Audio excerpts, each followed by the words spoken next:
Hello, folks. Good afternoon. It's Mario again here, and on episode 2 today of Cooking with Mario, we are going to dive in to the sea, into this tuna tartare that I want to do for you guys.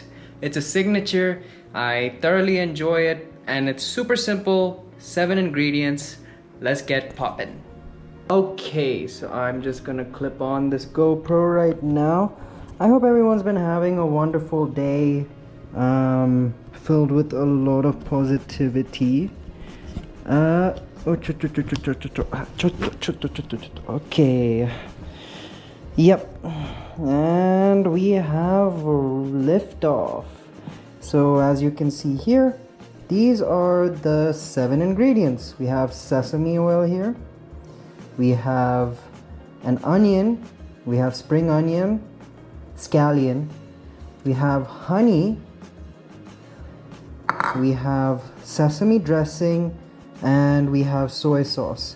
For people wondering how to get a hold on all of these ingredients, well, you can get most of the things from my little brand if you live in Hyderabad, but otherwise, if you need, I'll probably leave some Amazon links in the description. The tuna you need to probably get from one of your grocers or butchers or fishmongers. Either way, sashimi grade has to be the move. Otherwise you're going to tear your tummy apart. So let's start with the recipe today. I'm super highly excited for this one because I genuinely love this dish with a passion. So I'm going to first start off with my scallions. So let's take off the ends and let's just dice this up. So basically this dish is not really a super authentic Japanese dish, although people serve it up in a lot of sushi bars and whatnot. Usually anything that is not nigiri or not sashimi is usually something in the realms of a fusion, so to speak, because obviously it has to be palatable for diners, and that is essentially the rationale when restaurants try to sell you these dishes, right? They have to keep the lights on, so something tasty, something palatable that isn't extra fishy is kind of what restaurants will pitch to you, and that's completely all right. If anything, those are sometimes the best dishes. So I'm just gonna take half an onion today. Half an onion is more than enough for this dish.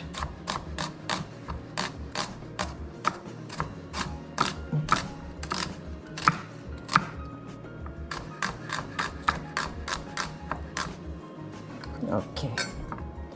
And I am just going to toss this into a plate. Super simple.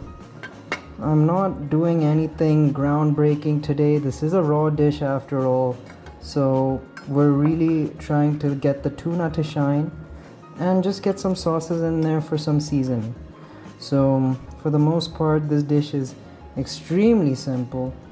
We're playing with a lot of, I guess, sweetness and textures, and that's kind of what we're trying to go for. So I'm just gonna cut these into cubes. I'll move this away from now.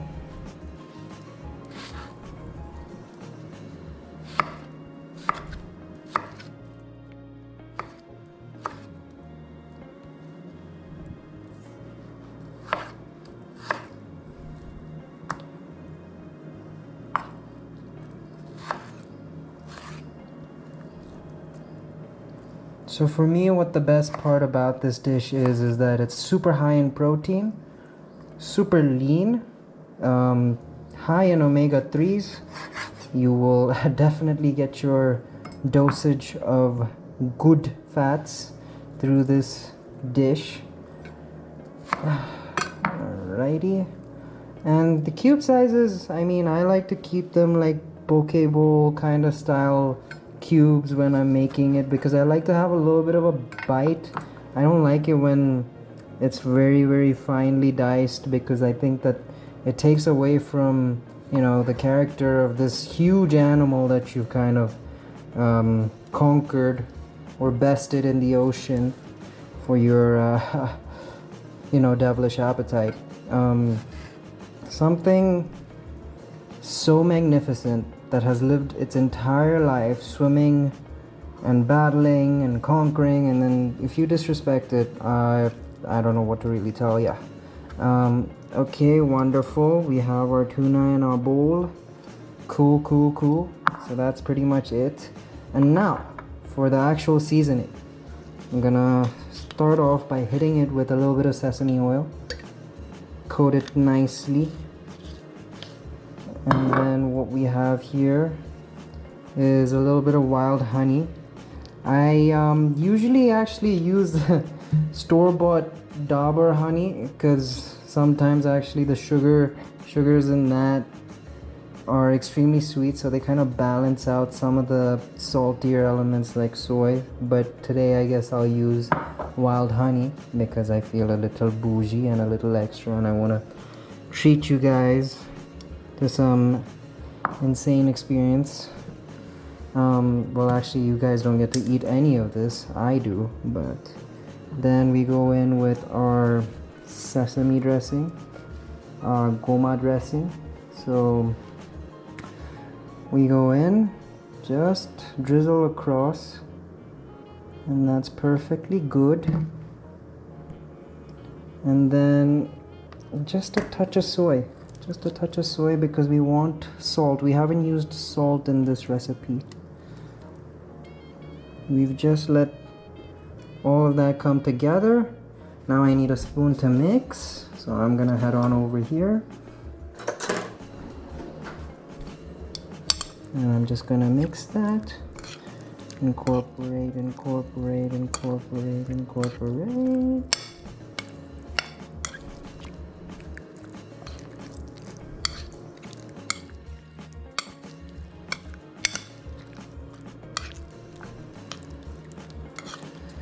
And yes, pretty much what you have here is a tuna tartare / tuna poke that you can pair with rice and enjoy.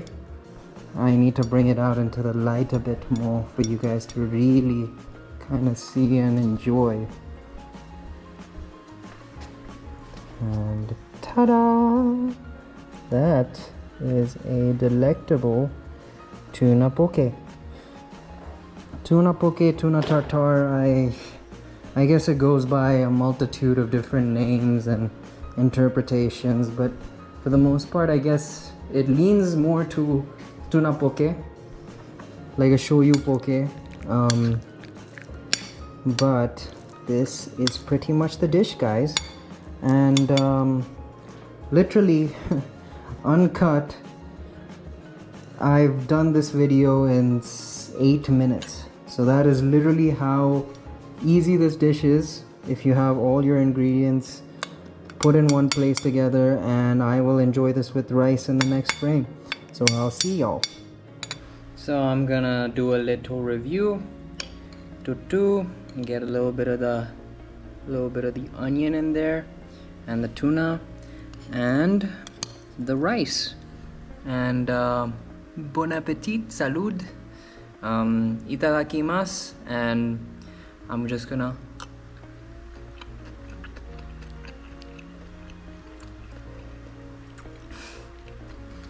there's something about this dish that's so fulfilling, right? It's just the onion has a bite to it, it's sharp. The scallions add this nice little green note. The sesame dressing itself, very nice, vibrant. Sesame oil, just that nuttiness. And finally, obviously, the soy, the honey, and the dressing itself kind of gives it this salty umami-ness. So I am thoroughly happy with the dish. And that was literally 8 minutes, guys. Like if you really wanted to knock out a huge dinner that, you know, impresses a bunch of people and a couple of diners, I highly recommend this dish. It's super simple to prep, nothing, super safe to eat. you won't end up with an upset tummy or worms in your stomach, right? So that was it for me today. Super simple one. If you need tuna in Hyderabad, don't hesitate to kind of go on my Instagram or go on my brand's Instagram, Seicho Gourmet Foods, to kind of get a lead on that. So anyways, have a great day, guys. Be extremely blessed. Eat to your heart's content, and I'll see you on the next one of Cooking with Mario. Bye-bye. Peace.